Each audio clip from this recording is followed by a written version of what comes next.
to start out, do you want to tell me a little bit about the WISE internship program and why you wanted to get involved in it, that kind of thing? So the WISE internship is a program put on by a bunch of professional societies who decided that they wanted to sponsor students of engineering so they could get a better basis of engineering and public policy and kind of how the two collide. All right, so what are you hoping to gain from this internship?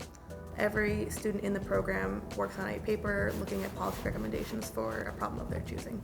What problem did you choose? Did you choose yet? So I am civil engineering, but I'm focused on environmental issues. So I'm looking at the issue of community resilience to natural disasters.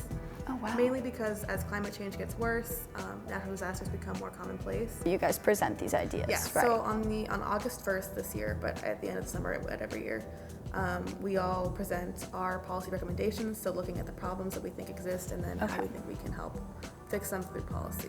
And does anyone kind of take these suggestions into account and use them in their own field? Yeah, I think so. I think it depends on how realistic the solution is and how much it costs. Okay. Mainly. Yeah. But I know a lot of people in the past at least have been talking to staff of congressmen and people like that to be able to try to put some of the recommendations to actual use.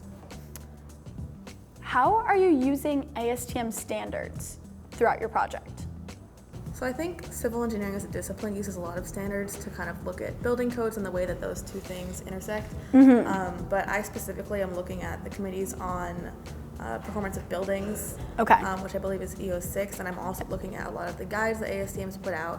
They kind of look at resilience strategies. So there's a cost effectiveness for resilient communities. There's stuff about resilience to climate change, and I'm looking at all those to kind of shape my recommendations as well.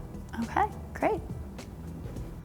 And just finally, what advice would you give to other upcoming WISE interns? So I think something that future WISE interns should think about is that you can't fix every problem. I know myself and a lot of my other interns from this year spent the first couple weeks of the program thinking of every single problem that exists and how everything needs to be fixed, but you feasibly can't do that in this amount of time, and also just, it's too much. You have to pick one thing, so pick one thing and stick to it and narrow it down.